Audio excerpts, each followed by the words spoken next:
to our beautiful panel of guest speakers. We are here from the Gatehouse. This is our survivors panel. So these courageous human beings are here tonight to share a little bit about themselves and their story of healing and transforming their trauma into states of triumph. I'm really proud and happy to be here with everyone. If you could just wave to the camera, I have John with me, he's a peer facilitator at the house. Daniela, who is a singer, peer facilitator at the house. Catherine, who is a person of Indigenous Native descent and a peer facilitator at the house, motivational speaker, life coach. I have Charmaine Lovren, who is a force to be reckoned with. She is, as they all are, but Charmaine is a peer facilitator, advocate, soon to be author of her autobiography. She's trying to create Lovren's Law. And if you don't know what that is, check out our website, check out her website. We'll post it in the comments below after recording the video. This video is being streamed across our Facebook and a YouTube channel, so check it out there. Feel free to share. And without further ado, we're going to actually start off with Charmaine tonight, who's going to share a little bit about herself and what she's been up to. Thank you, everyone, for being here. Have a great session.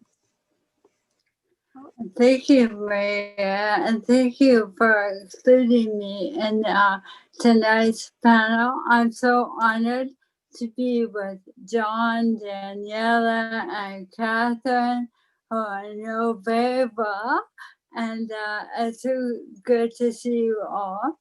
And for those who don't know me, I live with ALS, so I have a bit of a speech. So I am a survivor of child abuse, child sexual abuse, and I'm one of the unique stories that I have successfully charged my offender, and I have a really good story from healing and forgiveness, and really my past has really helped me to where I am today in Lovren's Law. Can you understand me okay? Yeah, okay. And Lovren's Law was created about 7-8 years ago. And this conference at the police college, I sat in a round group where together we felt that education would be a positive force for helping with intervention and prevention for child abuse and even early offenders. But how could we do it? So if you would have asked me 10 years ago if I would have led a law, I would have not even known how to begin. And so I asked around, and I understood we had to talk to our local MPP. Well, I did that, and the public petition was worked on at least up to 5 to 7 times. We had gathered hundreds and hundreds of names, first petition, online, digital, and the government does not accept digital signatures. So after all that work, we had to start all over. The second petition, same thing. We gathered hundreds and thousands of names, and the government closed for the season. So we lost all the signatures the second time. The third time, it got tabled by Etobicoke's MPP, former MPP, Yvonne Baker. and he tabled at the World Board government. Then, of course, he passed, government change, and we lost that position. So last year, 2 years ago, we did a Queen's Park protest, and we had about 10 people there on a rainy day, and the MPP from Manitoulin Island, MPP Marco Mata, he came up to the group and asked us what it's about. And I talked to him, and he was very, he was, let me take this to the table. So we got a table again. Now, where Levin's Law is, and what is Levin's Law? Levin's Law is a mandate request to have the government approve that all schools, all Ontario schools, designate an annual awareness week for abuse prevention. So we have thousands of signatures now, up to 5,000 signatures. We have all kinds of educators, child protection service workers, parents, students, you name it. And where it's at right now is we're at the private members bill debate. So this month, all the MPPs that are supporting Levin's Law are motioning forward. So the debate happened this month. So we're very excited for Levin's Law, and soon we'll have an abuse awareness week in all our schools. So very exciting. Yeah. Thank you so much for sharing that, Charmaine. And you said you have thousands of signatures, and we still need more signatures. So I just posted in the chat the link to the petition, and then later on I will edit our YouTube channel to have that link there as well. Please feel free to share that link with your network. The more awareness we raise, the greater the chances of this getting into passing, and that's what we need. We need to rally the community. You know that statement, it takes a village. You are the village. Let's go, people. We need your support. Please share the link. And again, it's for your children. If you don't have children, other people have children. The future of our planet are our kids, and we need to protect them from potential abuse. We are going to be talking a little bit more about, you know, what goes through the minds of children when they are being abused. We've talked a little bit through this conference about some of the negative coping, like addictions and mental health issues that surface as a result of childhood sexual abuse. So the more kids we can protect, if this law can bring in more awareness to families everywhere, then why not? Thank you so much, Charmaine.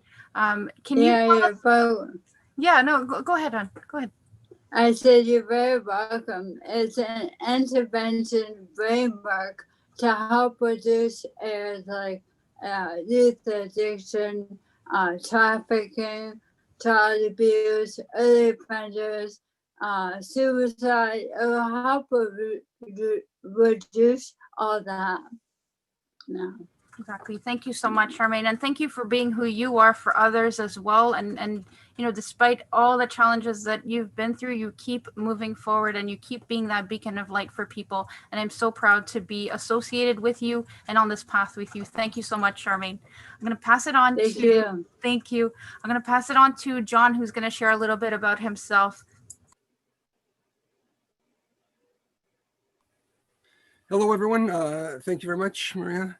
As I'm a complete supporter of Levin's Law. Great job, Charmaine.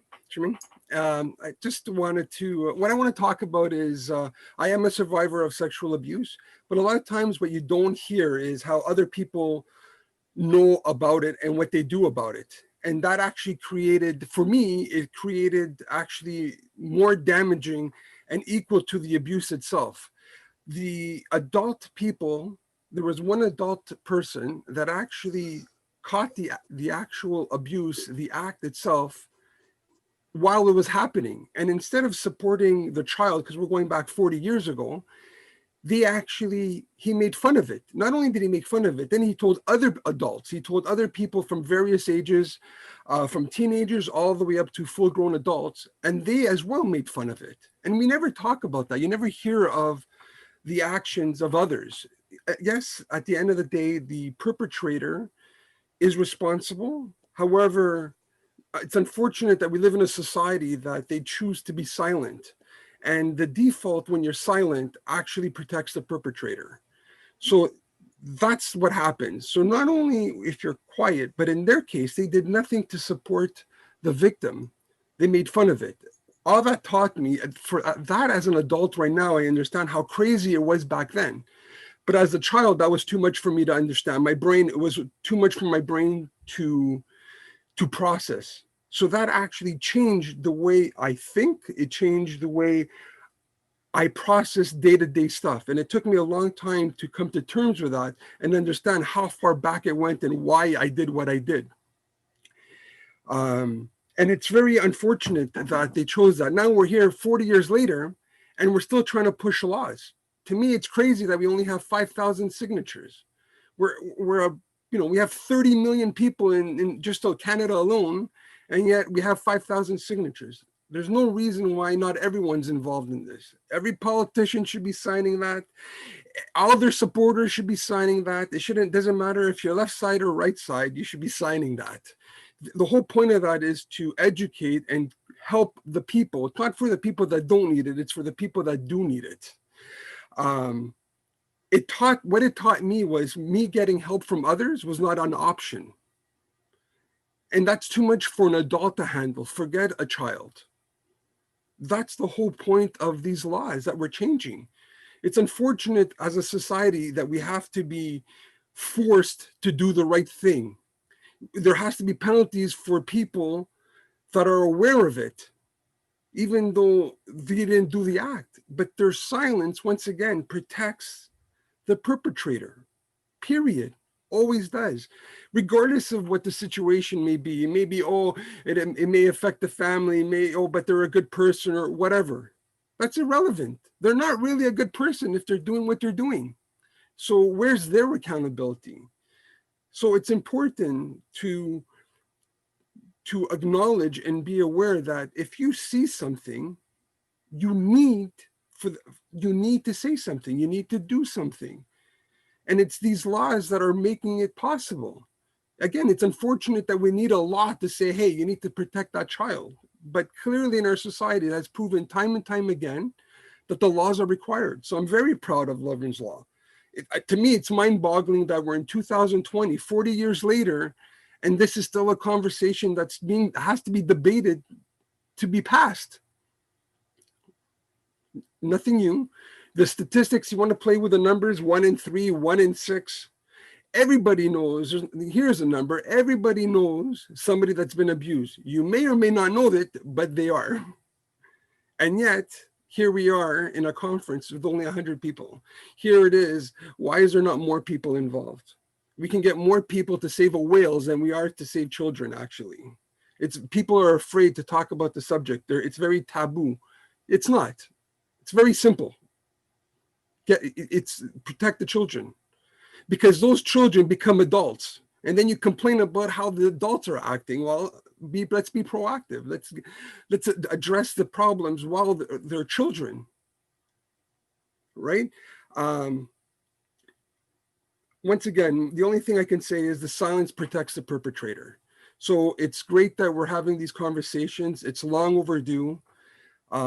It's very unfortunate that 40 years later, the numbers are still so low. And it's unfortunate that this is not getting the time, the money, and the priority that is needed. So it's great that we have movement, but again, I cannot emphasize on how poorly The other adults addressed the situation, addressed the problem. They actually made fun of it. That is ridiculous and crazy if you think about it. And yet it did actually happen. I'm a byproduct of those interactions. And now as an adult, I'm supposed to be responsible for my own actions, but the adults are not responsible for theirs. So we need to keep moving. It's great that we're moving and we're evolving as a society, but we need to keep pushing it, and we got to keep doing it until it's done with. Right? We need to get help for everybody, and let's get let's get the world moving. Enough is enough. Thank you for your time. Thank you so much for sharing, John. And what a powerful statement that silence protects the offender. And that is very, very true.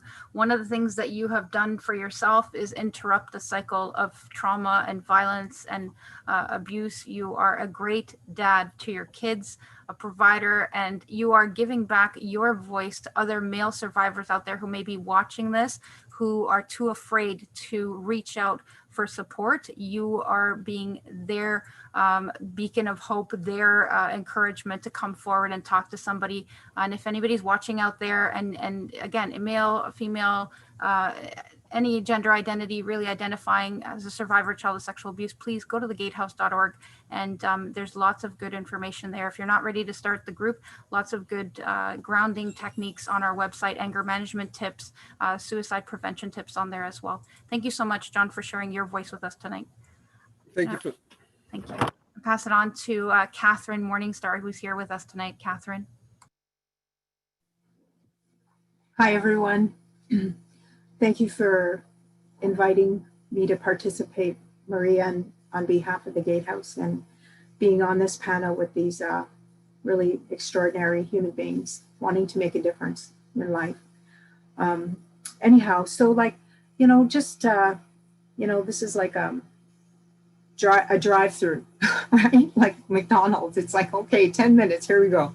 So, just want to start by saying, when I was thinking about this topic, I was thinking about the intergenerational trauma that myself as a First Nations woman have had a history of racism, systemic racism, and though that affected me, residential school. I mean, when I look at my grandmother, my grandmother was just like, she was really affected.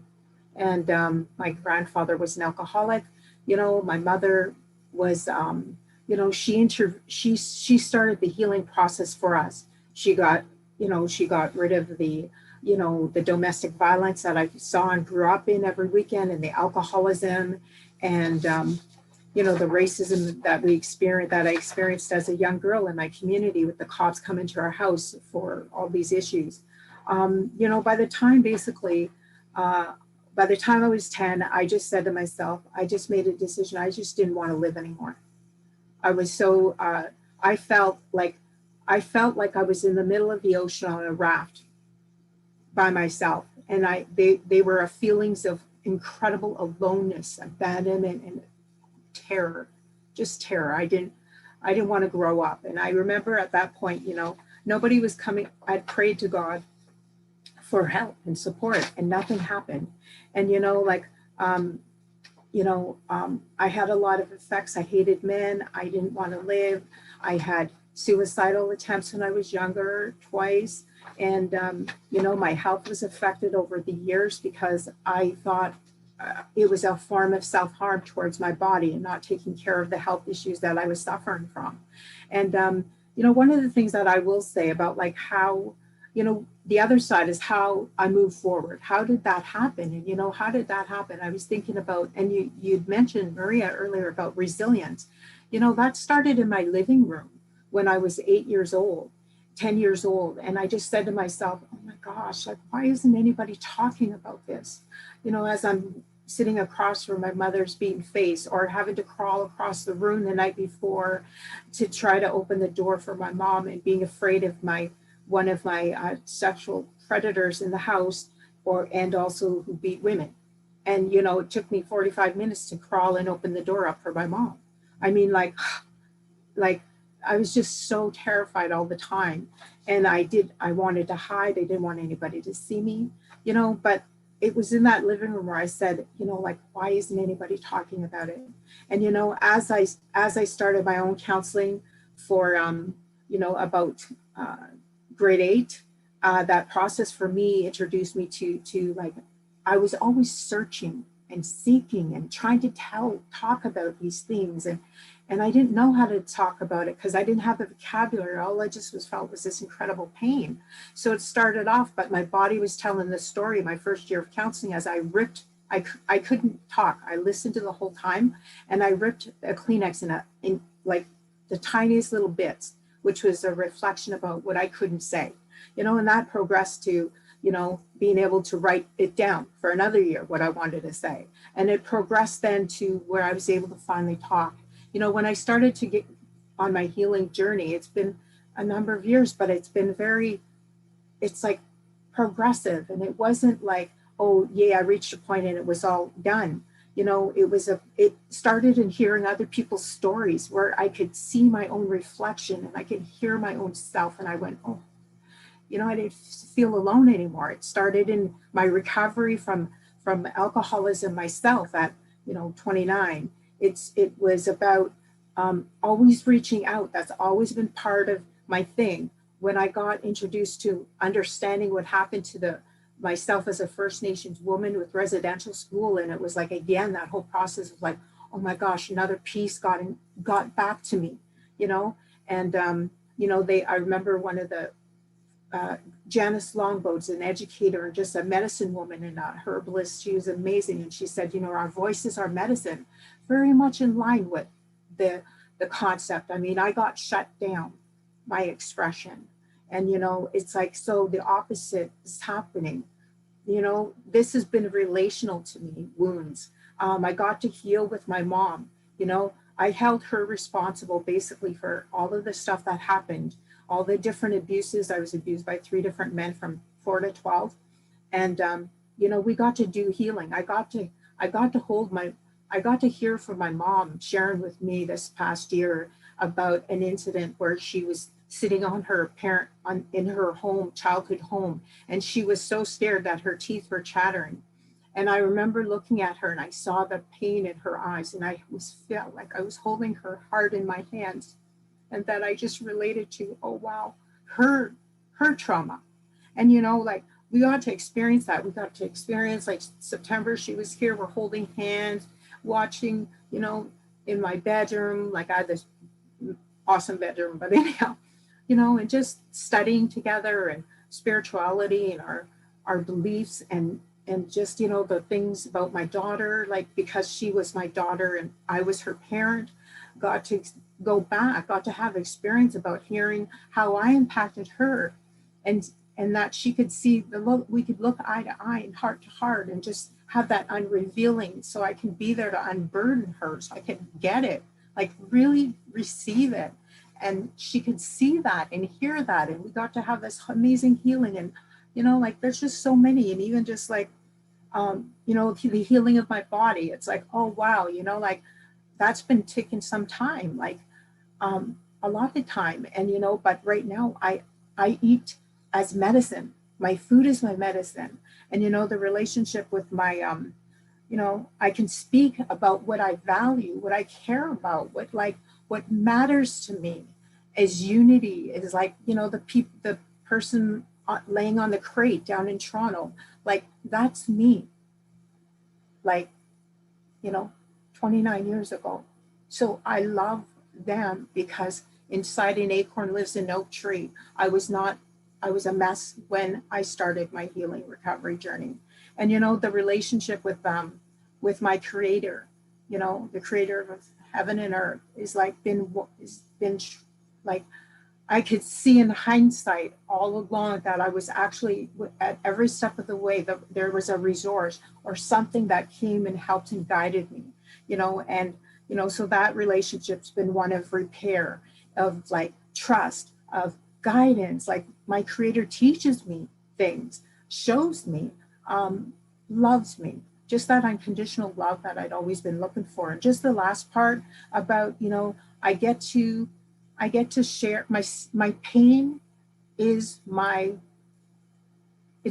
pain has been the path to help others. It has value now. It's like Viktor Frankl, the gentleman from like the Second World War, and you know, he, like, my pain has purpose now because of the lessons extracted from it and how it's changed me. And you know, I get to sit across in different arenas, like in my 12-step fellowship, mentor women. I get to do that as in my Aboriginal community. I get to bring it. Oh my gosh, I never thought I would be on a police panel with systemic racism as a voice to help the Toronto police to make a difference in how they deal with Aboriginal people. You know, that was just recently. You know, so and I get to sit at the Gatehouse, and I did earlier today. And I just got to tell you that when I do that, in any of these, in any circle, women's healing circles, or where I've been brought back to is my church family, you know, and any family, like, you know, my daughter and I, I have family. I've always wanted a family. I love the Brady Bunch. I wanted what I saw there that wasn't in my life. And I have that in like tenfold. And, you know, but sitting across from women today, I got to do peer facilitate with the Gatehouse. It's such a privilege because I just have so much love for them because they're all me on different parts of my journey. And, you know, that whole, I get to give love and I get to receive it like a healthy stream, a river, you know, a give and take, a flow. I'm probably almost done. You know what? I think that's it. I think I'll stop with that. And again, I just thank you, Charmaine. It's so wonderful to see you. Oh, just one thing. Charmaine taught me, she said, when I was doing one of her workshops, a series of workshops, she'd say, I'm paraphrasing it, but I do it. I know that every new thing I do is healing. It is rewiring my brain, the neuroscience of that whole thing. And it's like healing me. So it's like, I always think of you for that every single time, the newness of something. And this is a new moment.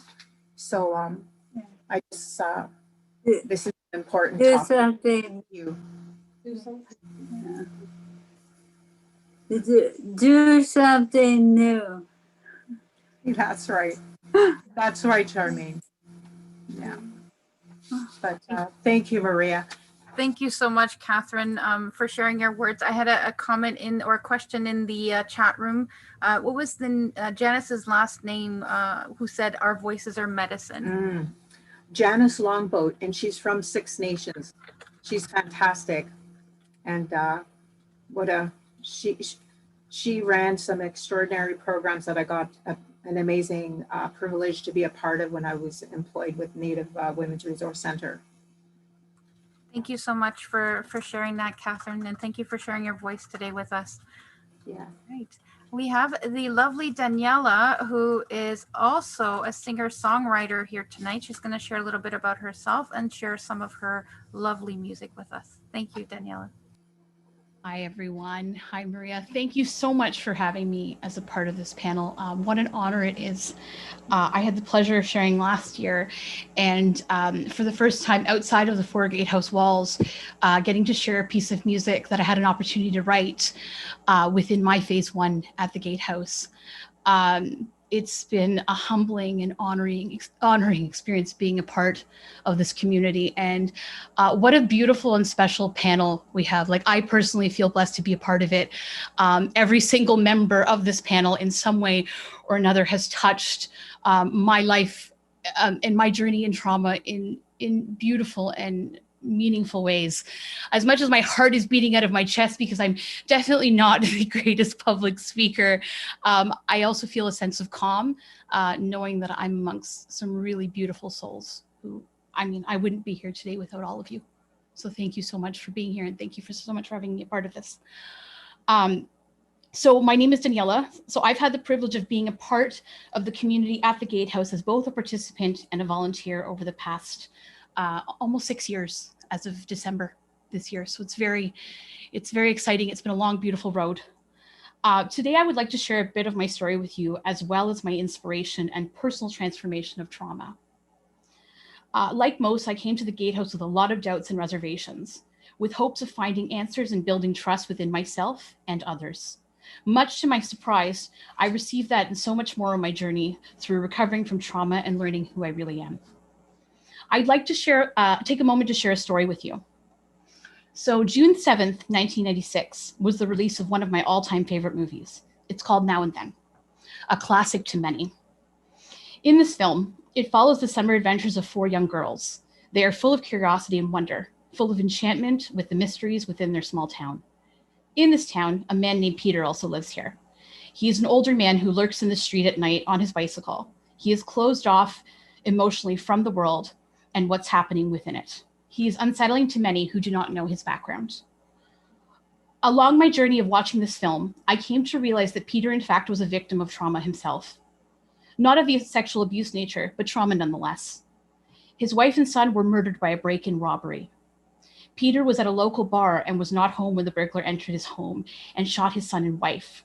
What you come to learn is the deep impact this trauma had on him, the remorse he had for indulging his alcoholism and not being there to protect or stop the shooting from happening, the pain and suffering and guilt that he no longer has a family, the what ifs, the whys. In this moment as a young girl, I felt both heartbroken yet connected to this man. The familiarity of his pain and suffering, despite the difference of circumstance, it was both fascinating and unnerving to me at the young age of about 9 or 10 years old. He has an encounter with one of the 4 young girls one evening, where he asks her why her and her friends are so afraid of him. She explains that a man who wanders into the night, who is the way he is, that someone like this is creepy and scary. He then takes the moment to explain the residual effect of what the experience of loss left him with. He explains that he has spent his life reliving this pain and closing himself off from everyone. From his suffering came one of the most inspirational quotes I had yet to hear in my young life up until this point. Sometimes there are things in life that you just can't stop, but it doesn't mean you have to shut out the world. Both moved and inspired, I knew those very special words had come into my life for a particular reason. I have held those words with me for the last 20 plus years. The reason I wanted to share this story with you is because it ties very much into a philosophy that I carry into my work with recovery and transformation from trauma. Knowing that my story possessed darkness, but not understanding the extent, can make you question and become many things. For a long time, it was between periods of being versions of myself that I wasn't always proud of, but also versions of myself that I can now look back on and truly understand the pain and suffering I really was feeling and had lived through.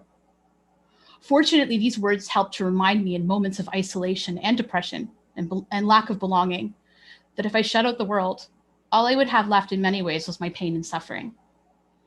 One of the amazing things I have had the pleasure of learning through the Gatehouse is that we begin to remember our repressed memories of what happened when we are ready to process them. For me, they appeared much like a movie reel, a flip book, a series of memories that as I restored them throughout my healing, flooded me with images and feelings that I didn't know I had carried for many years. For me, learning that I didn't have to shut out the world, that I do in fact have a voice, and a very bold and loud one at that, has been this incredible gift to me.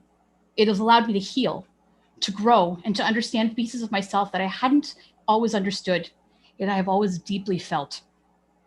The Gatehouse for me began walking up 5 what felt to be incredibly long steps, to the girl who stared at her feet and prayed that no one would laugh when I spoke, that they wouldn't make me feel less than for the thoughts and feelings I had inside me, that they wouldn't make me feel different.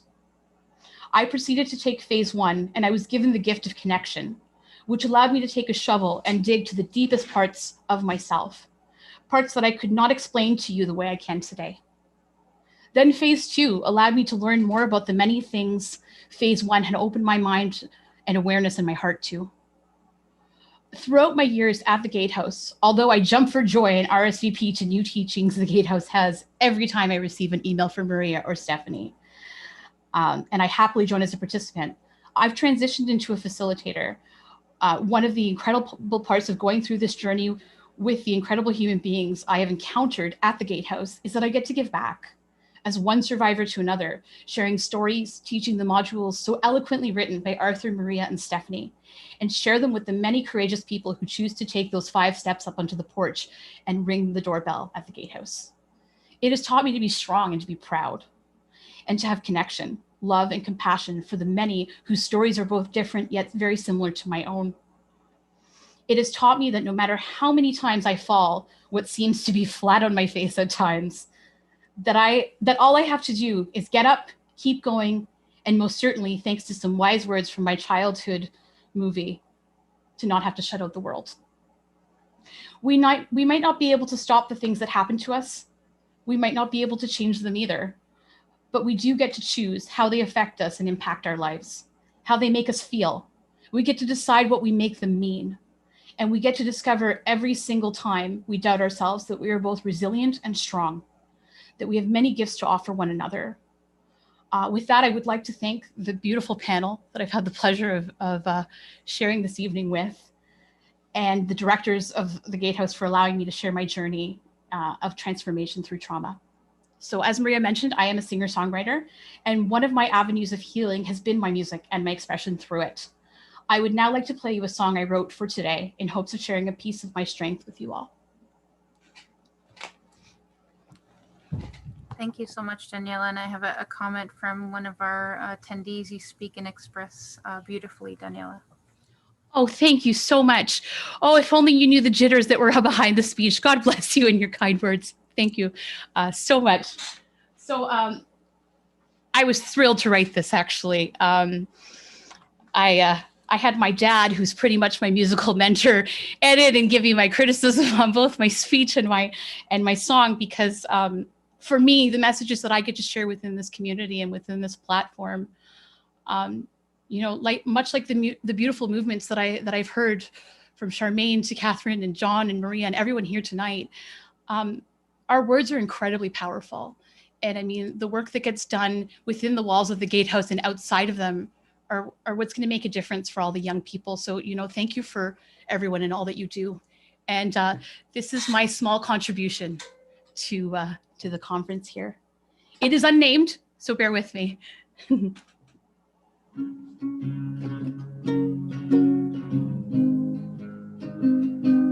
Searching my soul tonight, but it don't feel right.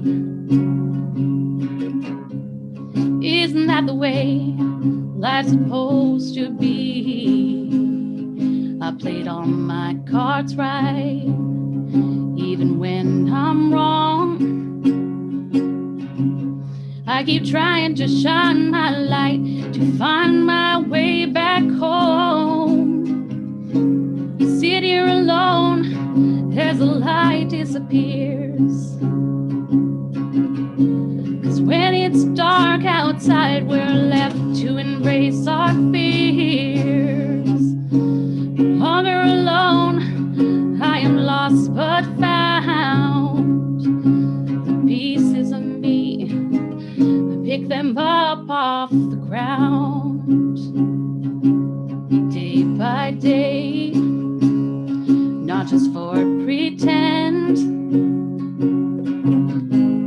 Open my heart to the things that I don't understand. So with blind faith, with new embrace,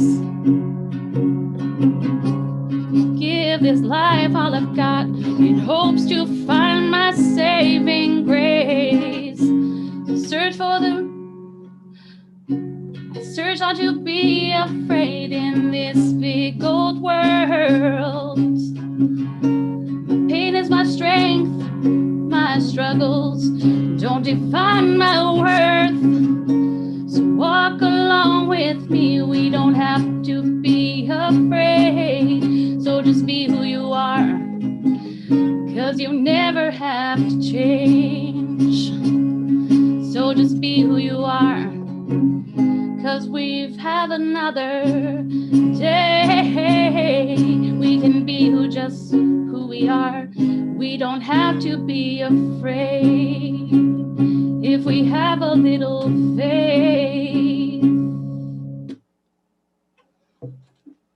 Thank you so much. Thank you so much, Daniela. What beautiful words. I've got a bunch of comments coming in. Yeah, Daniela, your words are powerful and meaningful. Thank you. Bravo, Daniela. Just be who you are, beautiful. Thanks for sharing your gift. And that was beautiful. And I echo all of those sentiments. Thank you so much, Daniela. Thank you, everyone, for sharing your voice. Thank you, Stephanie. Incredible, so meaningful. Thank you so much. Clapping out loud for you. That's amazing. That's one thing we can't do on Zoom, but I'm thank you so much, Daniela. If anyone you. has any questions or comments for the panelists, if you would like to post a question or a comment in the chat, we have a few minutes for questions or comments. Feel free to do so. And again, thank you everyone for sharing. I did share Loverin's Law petition link in the chat. And again, I will be posting on our YouTube and Facebook pages the link to that petition. Hey, John, I see John, absolutely wonderful. Thanks, John. If anyone has any questions or comments, and keep sharing these videos. They are shareable from our social pages. Every time you share, you just never know who may be affected. Like John mentioned, there are probably people on your Facebook, your Twitter account, your Instagram account who are survivors of childhood sexual abuse and are looking for support, and maybe are too afraid to make that initial step to call the Gatehouse. However, at the same time, the resources are available. Check out thegatehouse.org. And if you share these videos, you're helping people that you likely will never meet. Beautiful. Oh, Catherine, your daughter is attending the session. She says she's so proud of all the survivors for speaking up and making a difference for those who have been affected. You're all gems. Thank you so much. She's so proud of you, Catherine. She's a superwoman, and I'm glad she's my mom. So beautiful. Thank you for sharing.